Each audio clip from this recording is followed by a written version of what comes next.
Saudações! Vai, Corinthians! Alvinegras! Vai, Corinthians! Esse é o podcast Irmandade Corintiana número 487. Eu sou o Guilherme Otokikana, com o Gibson e com o Dudu. E eu tenho certeza que o Gibson assistiu o show da Shakira ontem, né, Gibson? Cara, eu gravei pra poder rever hoje de novo. Gravei. No horário do jogo você tava revendo. É, provavelmente. Na verdade, eu tava vendo o jogo, mas depois que entrou o Pedro Raul, eu falei, prefiro ver a Shakira. Eu também preferia, viu, que o Pedro Raul, pelo menos dos meus filhinhos, como diria Silvio Luiz. O que esse cara tá fazendo aí, Ana? Ele tá contratado, pagando salário, tem contrato, ele tá lá, né? O que a gente pode fazer? Nada, né? Contratar a Shakira, talvez? Eu prefiro a Shakira, mas cada um aí tem um gosto, né?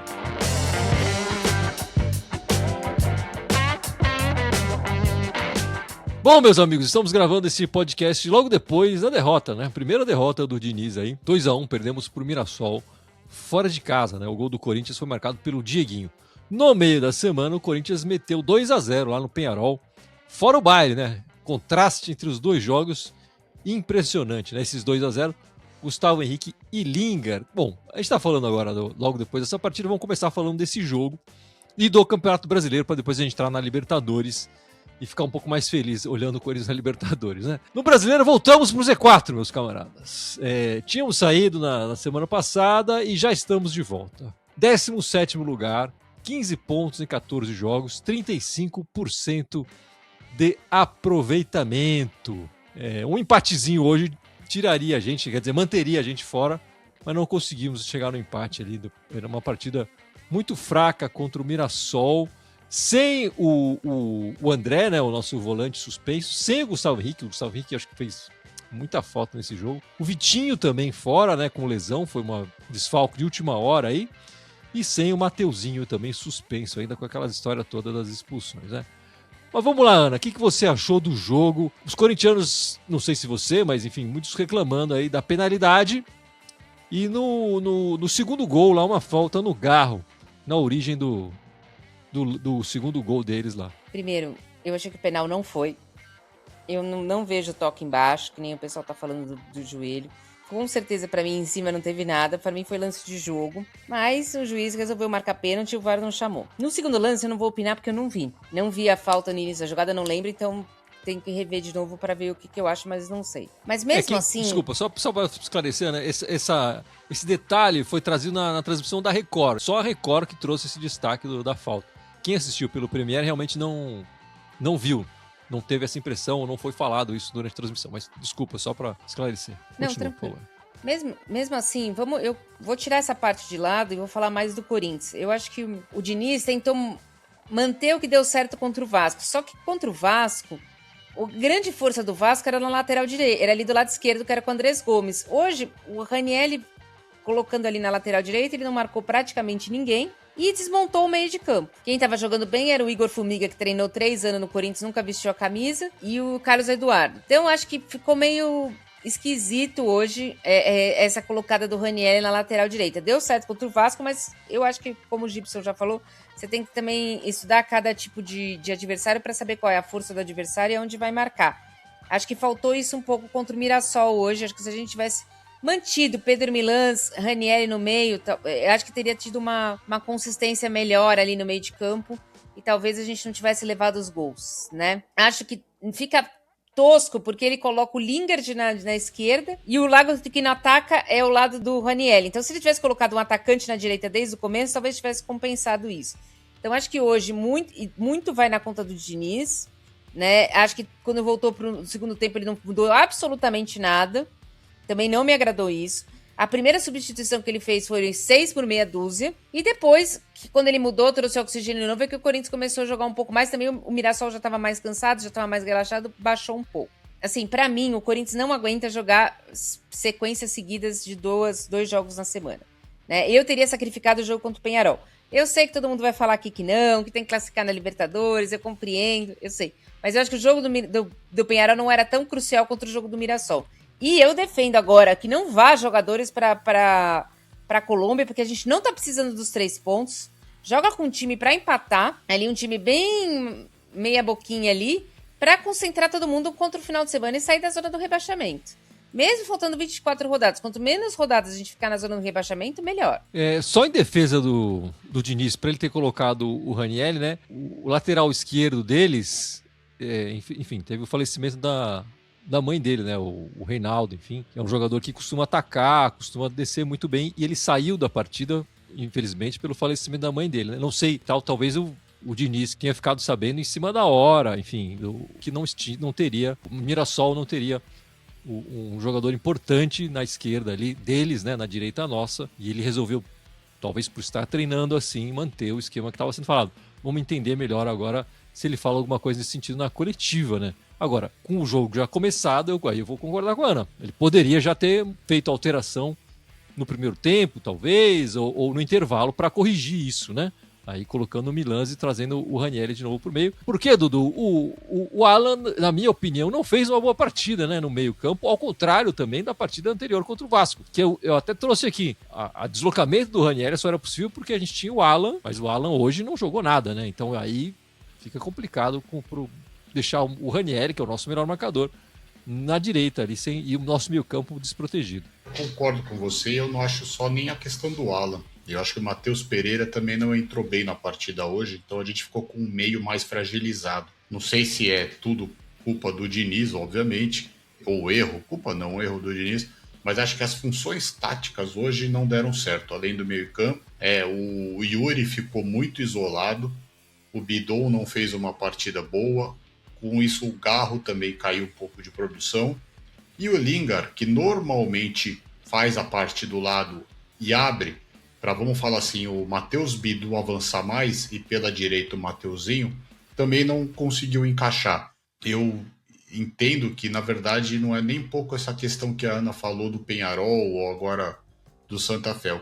É o trabalho do Diniz, né? Ele não roda muito o elenco, ele gosta de manter o time, então acaba, acho que, cansando um pouco também. Curiosamente, o Corinthians foi melhorar depois que fez o gol, com a entrada mais, acho que, do Dieguinho, que buscou essa profundidade. Mas a questão é muito do que você falou, né? O Alan não fez uma boa partida, o Matheus Pereira. Então, o meio-campo do Corinthians, que é o centro, que faz a saída de bola da defesa pro ataque, nenhum deles foi bem. E aí eu achei até estranho ele tentar não corrigir, colocando o Milans ou algum, né, na direita e trazendo o Ranieri pro meio, já que 2-0 contra, se fala, poxa, vamos tentar fazer alguma coisa diferente. Para mim, não, tentar alguma coisa diferente era tentar corrigir o meio-campo. Ele não fez isso. É uma pena. O Corinthians perdeu pontos preciosos na partida de hoje. Eu vou discordar um pouco de você, Dudu. Eu acho que o Lingard fez uma boa partida hoje.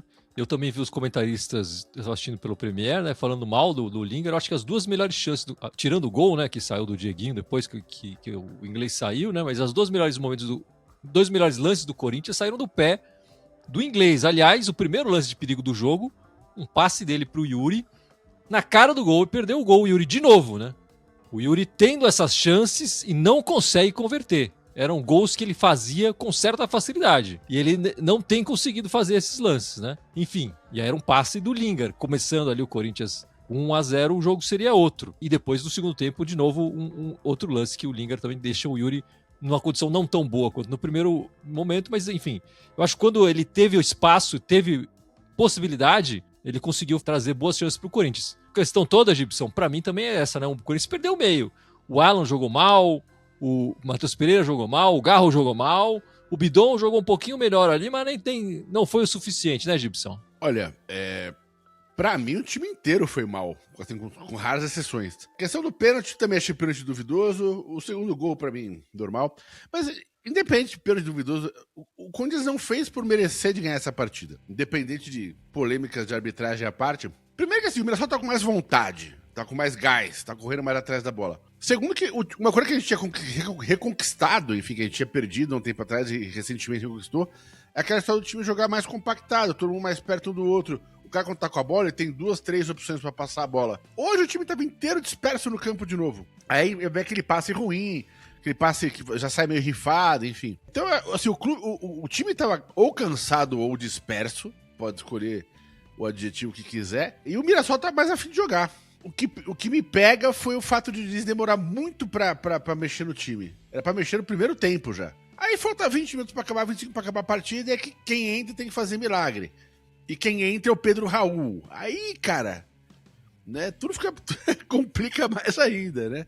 A gente perdeu esse jogo, volta ali pro 17º, fica na primeira posição do Z4. Com um empate a gente já ficava fora, e se tivesse ganhado, a gente ficava em 10º no campeonato. Ou seja, vai pra parte de cima da tabela, com um resultado positivo.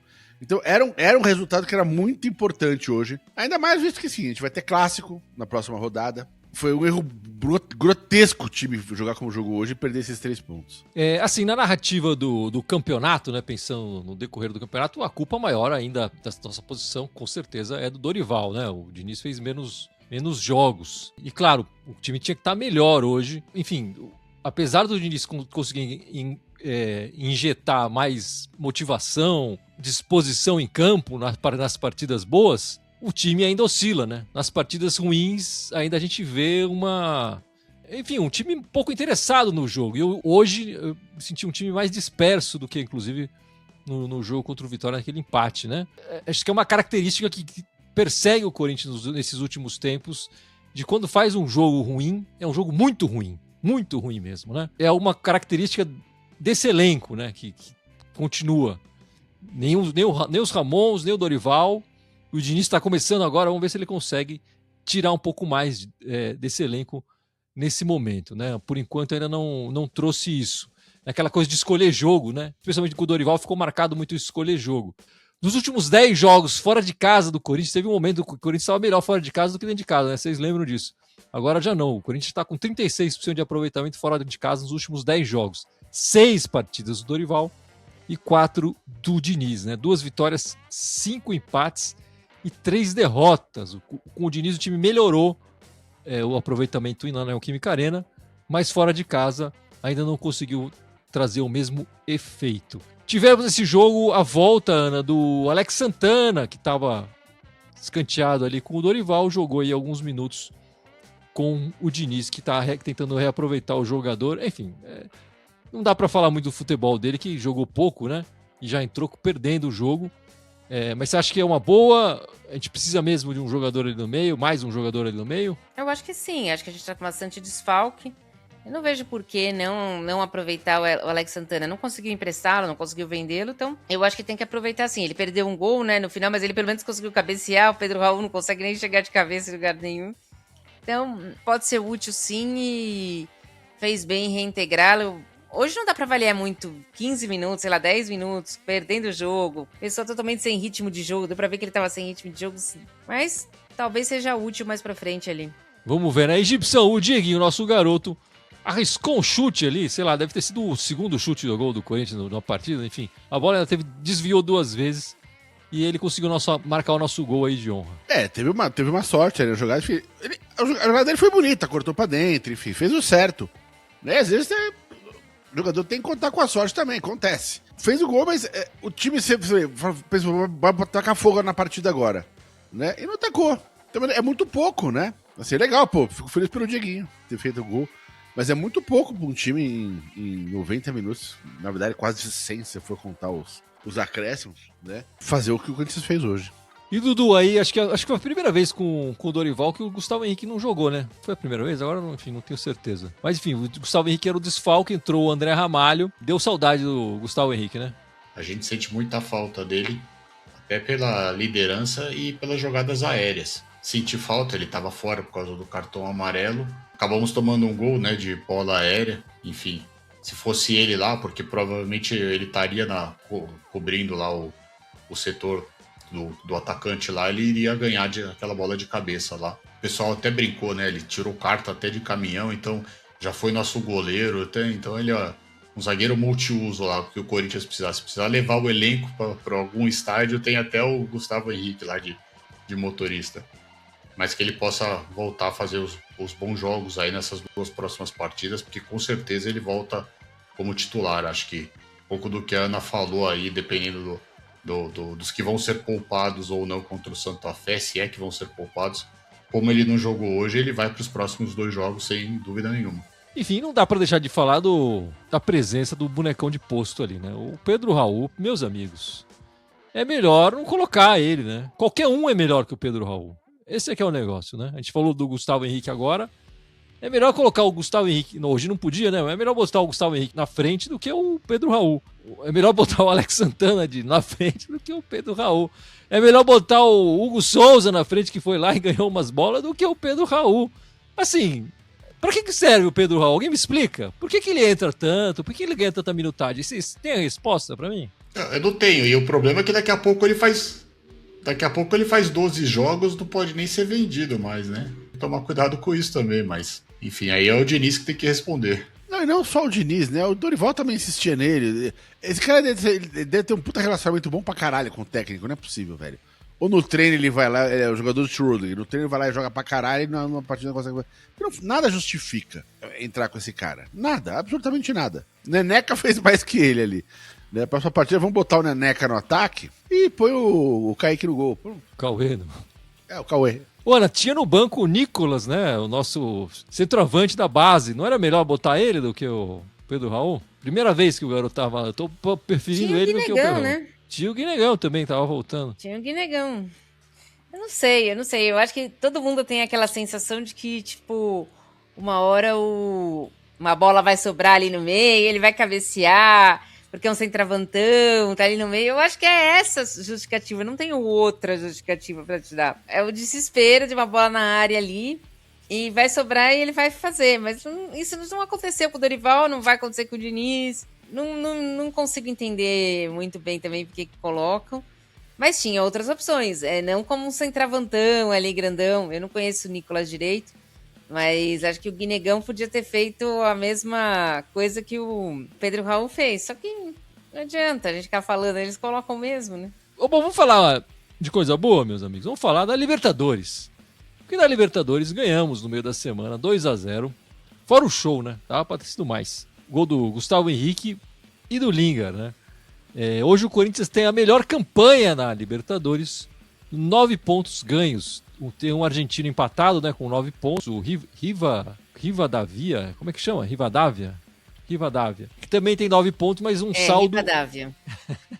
E um saldo menor, mas aí o Coringão liderando na Libertadores. Como é que você viu o jogo, Ana, essa partida no meio da semana? É uma partida que me surpreendeu pela fragilidade do Peñarol. Eu achei até que pelo técnico deles, por ser um time uruguaio, que eles iam vir mais aguerridos, né? Mas senti uma marcação fraca, o Corinthians dominou do começo ao fim, quase não teve nenhuma intervenção do Neneca. O Corinthians acho que acabou dando sorte nesse sorteio que ele teve aí, porque nenhum dos times se apresentou assim, que aguerrido, veio para bater, nada disso. Foram jogos mais tranquilos na Libertadores, por exemplo, do que hoje contra o Mirassol. Acho que o Corinthians fez a obrigação dele, não estou tirando mérito, jogou bem contra o Santa Fé, jogou bem contra o Peñarol, ganhou as 2 partidas, tá mais tranquilo, acho que se empatar a próxima já estamos classificados, então isso que importa.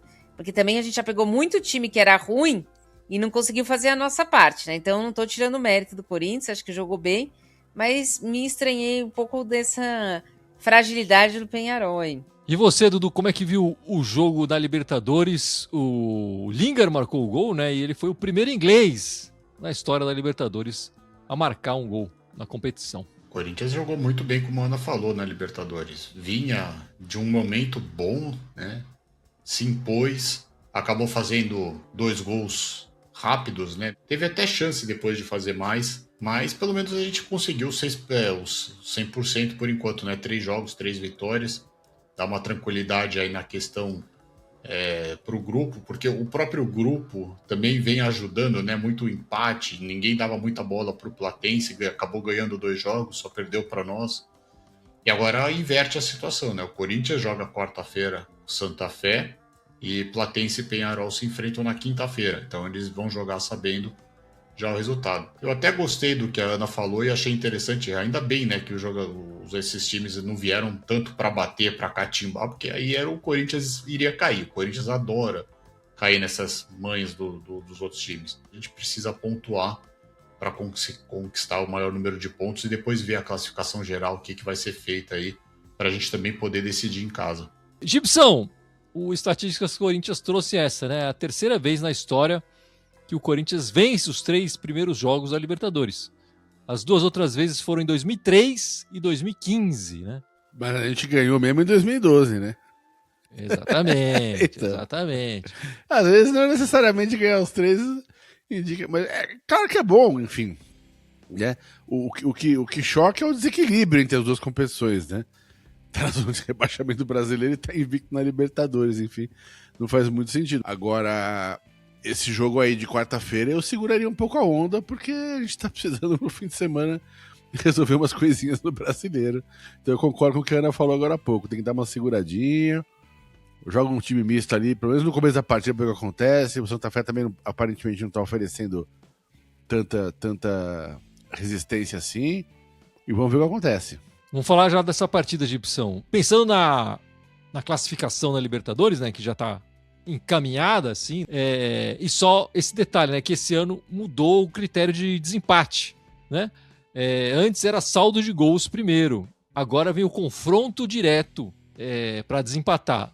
E dentro do confronto direto também passa a ser o saldo de gols nesses confrontos diretos e depois o saldo de gol, quem marcou mais gols nesse confronto direto para depois ir pro geral do grupo, né? Então, o Corinthians ganhando já por 2-0 as suas 3 primeiras partidas também já sai na frente nesse sentido de um possível desempate ali na última rodada, né?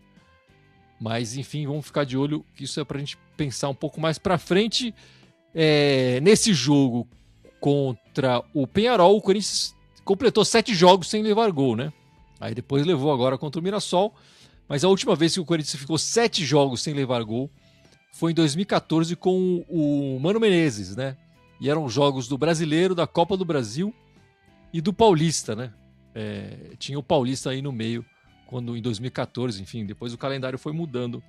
E hoje tivemos só a Copa do Brasil, Libertadores e Brasileiro, mas já faziam 12 anos já que o Corinthians não ficava tantas partidas sem levar gol. É o tipo de coisa que não tem um dia a casa cai, né? Um dia a estatística quebra, né? Foi hoje, infelizmente, um dia péssimo para quebrar essa estatística, mas foi hoje. Vamos falar então dessa partida nessa quarta-feira, 9h30 da noite, partida da Libertadores, né? Fora de casa, com o Independente Santa Fé. O Santa Fé só tem 1 ponto no grupo, né? Perdeu para o Platense e perdeu da gente e empatou com o Peñarol em casa. Sim, eu esperava mais do Santa Fé quando veio jogar contra o Corinthians. Eu achei que eles iam dar muito mais trabalho do que deram. Eu já falei, eu entraria com o time reserva para ganhar um empatezinho ali e tentar classificar jogando com a Platense em casa, já que você falou mesmo que o confronto é direto. Então, eu acho que o confronto vai ser com o Corinthians, vai ser a Platense. Tem que se concentrar em ganhar da Platense e acabou. E tentar empatar ali com os 2 jogos fora de casa. Tá excelente, vai ser uma campanha excepcional na Libertadores e concentrar para domingo. Então, assim, não me preocupa muito o jogo de quarta-feira. Eu sei que eu vou estar na frente da televisão, torcendo para o Corinthians ganhar, mas eu, se fosse o Diniz, eu pouparia jogadores aí, nem levaria. Eu não viajaria. Mas você acha que o Independente não vai levar muito a sério a Libertadores? Não mostrou grande coisa aqui, né? O adversário que mais a gente teve dificuldade foi a Platense fora de casa, né? Os jogos aqui em casa foram bem tranquilos. Você acha que eles não vão dar uma dificuldade pro nosso jogo, não, Ana? Não, pode até ser que eles levem dificuldade, mas eu acho que eles não têm um time tão elevado quanto o Fora teve antes do Santa Fé. Principalmente de colombianos, tinha um time muito físico, que tentava ganhar no corpo. Eu não vi nada do Santa Fé nisso.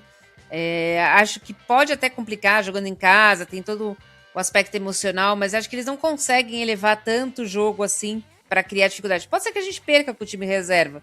Pode ser, mas vai fazer alguma diferença exatamente para nós isso? Não. Então acho que tá na hora do Corinthians equilibrar aí um pouco.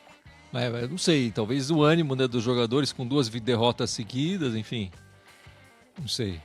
Enfim, vamos entender o que o Diniz vai fazer aí no próximo jogo de exibição. A gente vai jogar no estádio El Campín e jogamos contra eles nesse estádio 4 vezes, com 2 vitórias nossas e 2 empates. a gente nunca perdeu pro Independente Santa Fé. Enfim, foram poucos jogos, né, na história desses dois times. Na teoria não é um jogo difícil, mas eu assino embaixo o que ela falou. É pra entrar com um time altamente alternativo pra poupar pro fim de semana. O resultado dessa quarta-feira não vai afetar a campanha do primeiro turno da Libertadores. Não tô tão preocupado com quarta-feira não, cara. Acho que qualquer time que for, tá valendo. E você acha que com qualquer time que for, o Corinthians consegue jogar bem? Ser um adversário? Eu acho que arranca pelo menos um empate. Dá pra arrancar um empate lá. O time do Santa Fé mostrou muita fragilidade, né? Acho que não é um time que assusta, não. E você, Dudu, como é que tá vendo esse jogo? A última vez que estivemos no estádio Campim foi em 2018, pela Libertadores, contra o Milionários. O time era dirigido pelo Carille. Foi um empate em 0-0. Olha, eu falei isso no podcast passado. Eu acho que assim, o Corinthians teria que tentar o quanto antes buscar a primeira colocação na Libertadores. E aí depois, vendo se faltasse um jogo ou 2 jogos, aí sim você entra com um time mais reserva e poupa na Libertadores para poder focar no Brasileiro devido à nossa situação no Campeonato Brasileiro. Mas eu acho que não vai ser nesse jogo contra o Santa Fé. Eu acho que ele vai acabar colocando o que ele tem de melhor. Provavelmente vai jogar o Mateuzinho, vai jogar o André, que não jogar a partida de hoje. Que nem foi o Gustavo Henrique. Ele vai acabar colocando no jogo. Eu vou até me adiantar um pouquinho, porque depois tem o Clássico, e depois do Clássico tem o jogo de volta da Copa do Brasil, porque eu acho que esse jogo, de novo, que vai ser sacrificado aí para colocar um time mais reserva. Mas eu acho que vai colocar o que tem de melhor em campo, se conseguir vencer, ótimo, que chega a 12 pontos, aí sela a classificação, e aí sim, depois contra o Peñarol fora e contra a Platense aqui eu pouparia, mas esse jogo contra o Santa Fé, aproveitando até a fragilidade, o desespero maior deles pela questão do grupo e pelo fato que a gente vai jogar antes da Platense essa semana, tentar ir lá, ganhar o jogo, sabe? Faz os 12 pontos, garante assim, a primeira colocação no grupo da Libertadores. Não estou pensando nem na classificação geral. Garante primeiro a classificação no grupo, tem o Clássico e aí depois você vê o que você faz nos outros 2 jogos, mas eu iria, até achando que o Diniz gosta de fazer, ele vai com o que tem de melhor para esse jogo contra o Santa Fé. Esse jogo do Independente Santa Fé, para mim, tem uma característica interessante, né? Porque se fosse com o comando do Dorival, a gente ia falar, puta, o time vai entrar desinteressado, vai escolher não jogar esse jogo. Porque o time já tá na liderança do grupo, é um jogo fora de casa, com viagem. A gente já é um jogo para senhaca esse jogo já, né? Vamos entender se o Diniz consegue trazer uma animação nessa partida, seja com uma equipe reserva, como a Ana está falando, seja com uma equipe titular, como o Dudu está falando, mas que traga uma energia a mais para esse jogo, né? E entender se o Diniz vai conseguir começar a quebrar essa coisa deles escolherem a partida, né? Eu acho que esse jogo, antes do Clássico e tal, tem Clássico na nossa casa, né? Enfim, se fosse com os Ramons ou com o Dorival, eu falo, putz, esse time não vai jogar nada essa partida no meio da semana. Vamos ver como é que vai ser aí, de fato e de verdade, né? Essa semana tem a história dos uniformes, né? Estão dizendo aí que vai acontecer finalmente a estreia dos 2 uniformes novos aí para essa temporada do Corinthians. Na quarta-feira deve estrear o uniforme 2. E no fim de semana, a gente vai falar do jogo daqui a pouco, deve estrear o uniforme 1 na nossa casa, né? Lembrando, Gibson, é aquele uniforme retrô, né? Que comemora a invasão de 76 no Maracanã, né? Uniforme clássico, preto com as listras mais finas, brancas. E pelo que eu vi, vai ter uma gola branca também ali. E aquele símbolo retrô no peito, meu amigo. O uniforme parece bacana, né? Mas a gente sabe que a gente tem um histórico recente de estrear uniforme que não é legal, né? A gente tem tido um baita azar para estrear o uniforme, principalmente o terceiro. Então, eu tenho... Se é para ficar preocupado com uma mística dessas, eu tenho uma preocupação com lançar uniforme em jogos importantes agora. Espero um jogo mais idiota para lançar o uniforme. Mas por enquanto, só o 1 e o 2, né? O 3 não tem sinal. Não, mesmo sendo o 1 e o 2, acho que eu esperaria um jogo um pouco menos importante. É que já tá atrasado o lançamento, né, Dudu? Você vai ficar esperando, enfim, tem uma história de que a Nike tava atrasando a entrega, enfim, parece que o Corinthians tá puto com a Nike aí, né? Acho que tava previsto para abril, né, se eu não me engano, o Corinthians ou a Nike, enfim, acabaram não lançando em abril. Eu acho que não tem jogo para você escolher a questão dos uniformes, né? Eu só acho que assim, deveria fazer. Eu acho que seria interessante, na minha opinião, fazer sempre as duas estreias dos uniformes jogando em casa, na Neoquímica Arena. Faz a estreia do primeiro uniforme na Neoquímica Arena, uma outra partida na Neoquímica Arena faz a estreia do segundo uniforme. Acho que isso seria mais bacana até pro público corintiano. Mas enfim, eles optaram, né, contra o Santa Fé. Espero que dessa vez dê sorte, que o Corinthians possa ter a vitória na estreia tanto do segundo uniforme primeiro e depois na estreia do primeiro uniforme. Vai ser muito bacana, até pelo que você falou, né? Pela forma emblemática que esse uniforme foi pensado, pela invasão de 76, toda a história legal pra caramba. Espero que essa manifestação positiva que foi em 76 volte agora em 2026, para que a gente possa levar ainda mais a torcida e o time para frente em busca dos resultados que a gente quer, que são as vitórias. Lembrando que não é oficial ainda, né? Não tem. Não estão falando. Enfim, pode ser que não aconteça a estreia desses uniformes ainda essa semana, né? Vamos esperar. Ana, e como foram as brabas essa semana? Foram muito bem, né? A gente continua sendo o líder do Campeonato Brasileiro, agora com mais folga ainda, né? Ganhamos do Grêmio num jogo que eu não sei se eu posso chamar aquilo de jogo de futebol, né? Num gramado horroroso, com um dilúvio, sem total condição de se jogar bola. Conseguimos uma vitória de 2-0 ainda. Acho que os times gaúchos podiam pensar um pouquinho mais no campeonato feminino, né? Eles até tentam montar times, mas não se preocupam tanto com o gramado. Pra você ver, o Juventude já jogou em 4 ou 5 estádios diferentes só nesse ano. Mandante, né? Sendo mandante, obviamente. A CBF, como um todo, podia olhar os campeonatos dela um pouco melhor e exigir um pouco mais do gramado.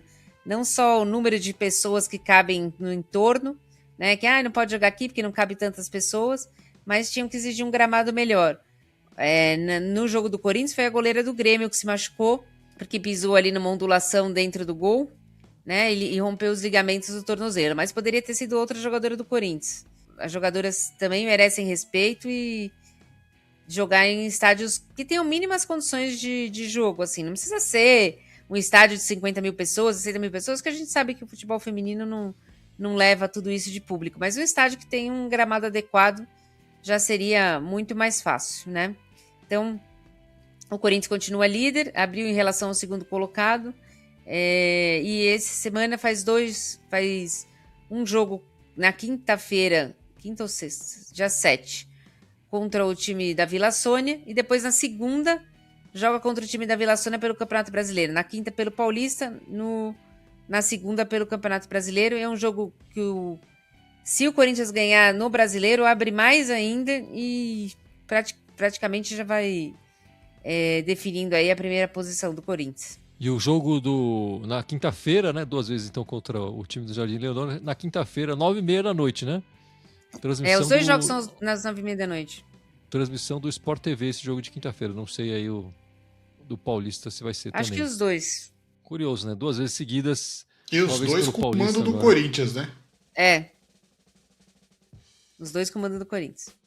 E bom, a gente tem que falar, antes de falar da partida do Brasileiro, né? Vamos falar da coisa ruim do Corinthians, que é o Conselho Deliberativo, né? Que nessa semana o Conselho começou a votação, quer dizer, teve a votação do texto base da reforma do Estatuto. E foi rejeitado o texto base, né? 93 votos contra e 60 a favor apenas, né? Então foi derrotado. Aí eles resolveram votar separadamente os itens da reforma, né? E eram 15 itens que estavam ali. Eles começaram votando 2 itens e aí depois enfim, os outros 13 itens foram esquecidos e deixados de lado. Dizem que teve confusão, bate-boca e sei lá o que, aquela coisa, reunião de condomínio mais chuchulenta possível, né? Diz que vai voltar a reunião agora nessa semana. Chegaram a votar, como eu falei, 2 itens de missão. E 2 itens importantes, que foram as regras de uma possível SAF e o voto para o fiel torcedor. Quer dizer, 2 itens muito importantes para a torcida em geral que está acompanhando aí, né? E aí eu vou pegar, vou ler o parágrafo do meu timão aqui para não ter erro da minha parte e pedir licença para o pessoal do meu timão, né?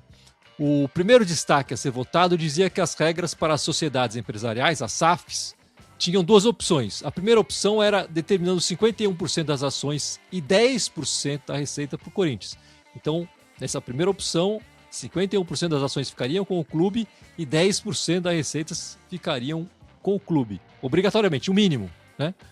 A partir daí pode ser negociado. Enfim. E uma outra que não a outra opção seria que não estabelecesse porcentagem nenhuma, né? Os conselheiros votaram e a maioria votou. Dos 93 conselheiros votantes, 83 votaram pela segunda alternativa. Quer dizer, sem determinar o limite. Que para quem está acompanhando essa história de SAF e tudo mais, é o ideal, né, Gibson? Pensando numa SAF interessada em aportar dinheiro no Corinthians, enfim, seja qual for, não vai querer deixar 51% das ações com o clube e dar obrigatoriamente 10% das receitas também pro associativo, né? Cara, ninguém vai dar dinheiro pro clube se o clube mantiver 51%. Ninguém vai dar dinheiro. Ninguém vai ser louco de botar uma grana dessa de bilhões na mão da galera que criou esse buraco de bilhões. Sendo que eles vão ter o controle sobre isso.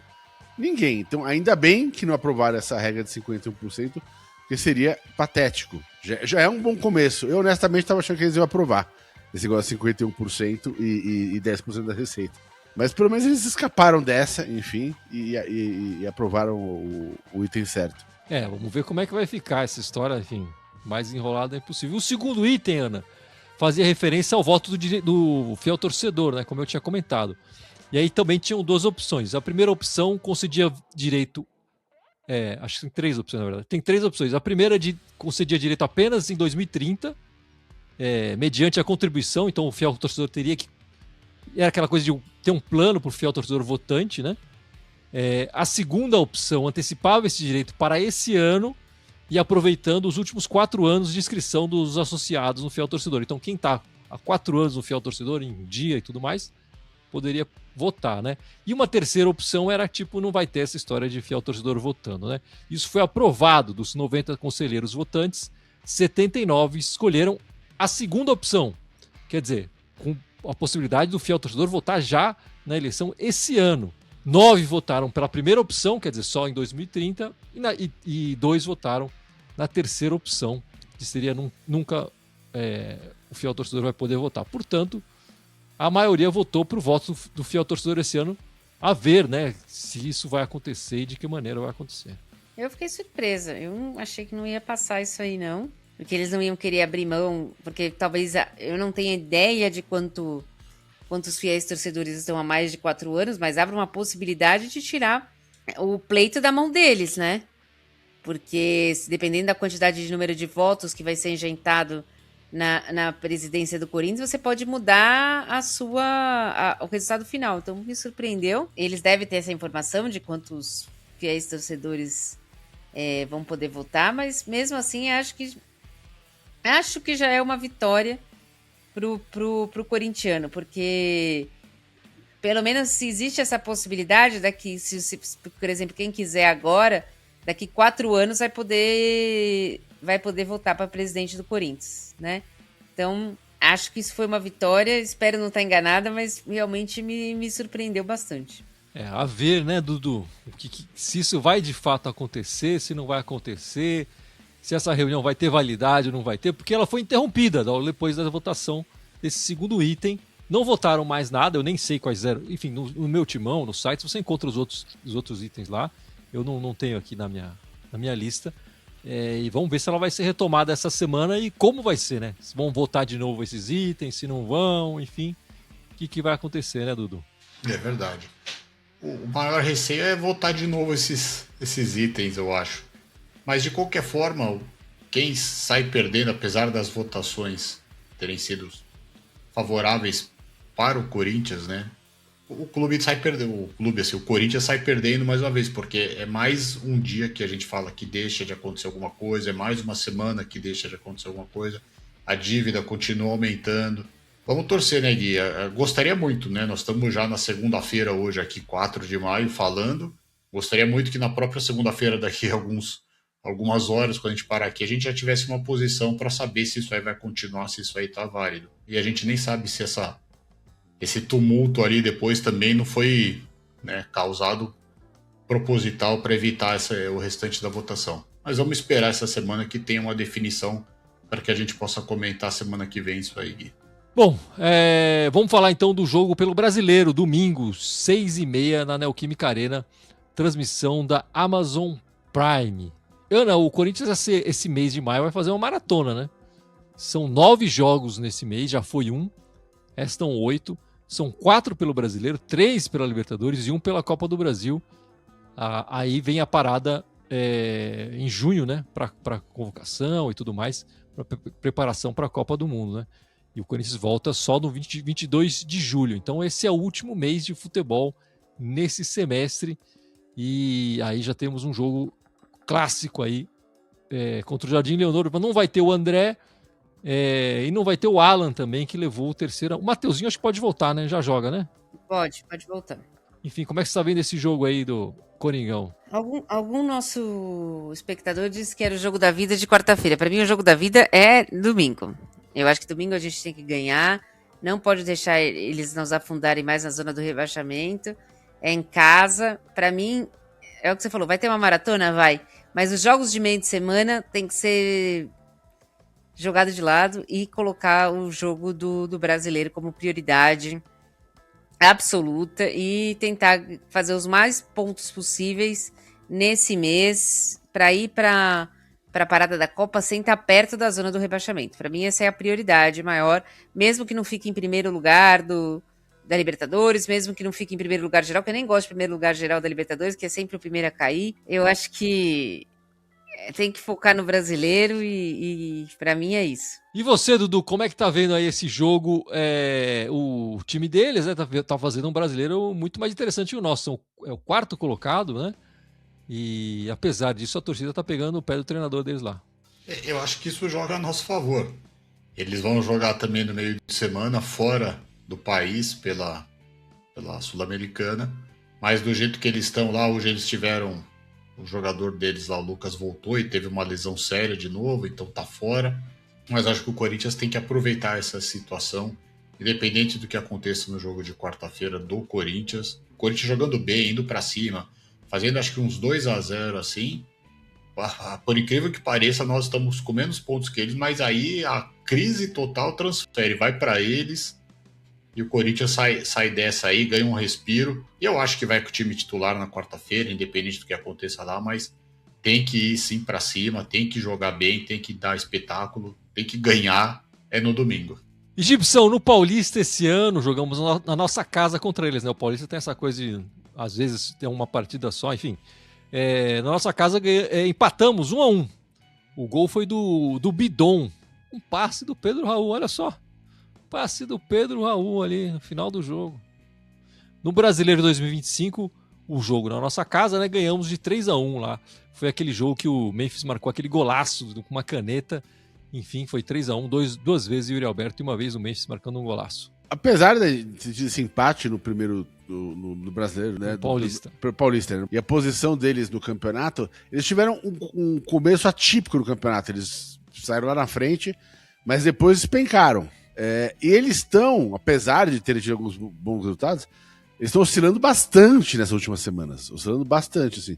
Daí, acho que essas críticas todas ao treinador deles, né? A vida não tá tão legal pro lado deles assim, não. Então, eu acho que dá pra jogar e pegar a vitória, sim.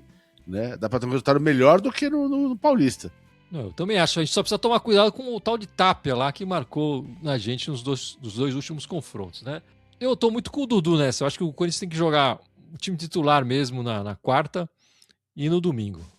E eu quero ver o Diniz conseguir trazer intensidade aí nos dois confrontos aí. Diana, será que o Memphis volta essa semana? Será que não volta? Ele não quer jogar a Copa? Para jogar a Copa, ele precisa jogar bola no Coringão, pelo menos um pouquinho, né? Pra mim, ele volta essa semana no domingo. Domingo só? Eu acho. Titular? Ele volta de titular ou não? Ou vai entrar durante o jogo? Aí eu já não sei, acho que vai depender das condições físicas dele, não sei. Mas eu acho que ele volta domingo e já faz a diferença ali. Eu tô achando que ele volta também só pro clássico. Ele vai tentar, enfim, ele vai tentar não, ele vai jogar a Copa, eu digo, mas ele vai tentar chegar o mais inteiro possível pra Copa. A Copa é agora, falta um mês e pouco. Eu acho que ele não vai entrar de titular, ele deve estar no meio da partida.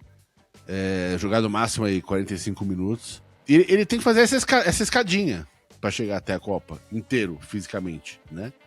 Então, eu não acho que ele vai sair jogando e vai ser titular e vai jogar a partida inteira, não. Eu só vou discordar um pouco dos meus colegas, que a gente não sabe, mas se viaja todo mundo, se ele viajou pra Colômbia, eu acho que ele já vai ganhar alguns minutos contra o Santa Fé, se ele estiver na viagem. Se não, aí eu concordo com eles, né?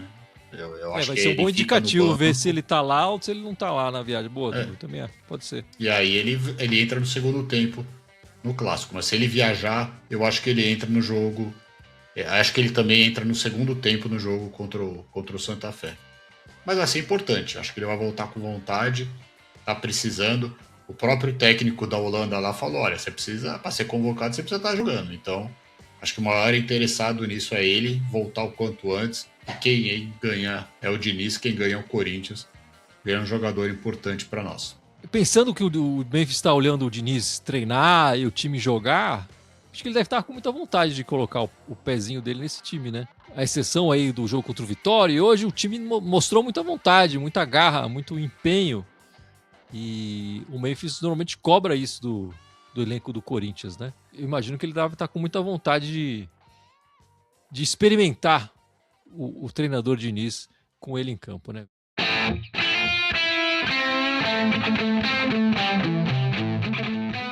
Então é isso, meus amigos. Vamos encerrando esta live, encerrando este podcast 487, mas não sem antes o Gibson lembrar nossas redes, certo?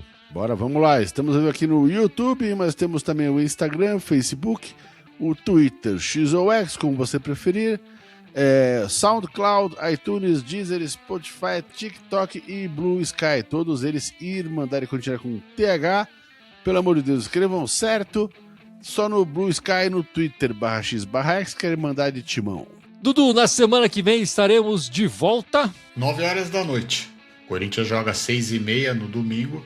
Acaba 8h30, 8h40, né? Os juízes adoram dar bastante acréscimos.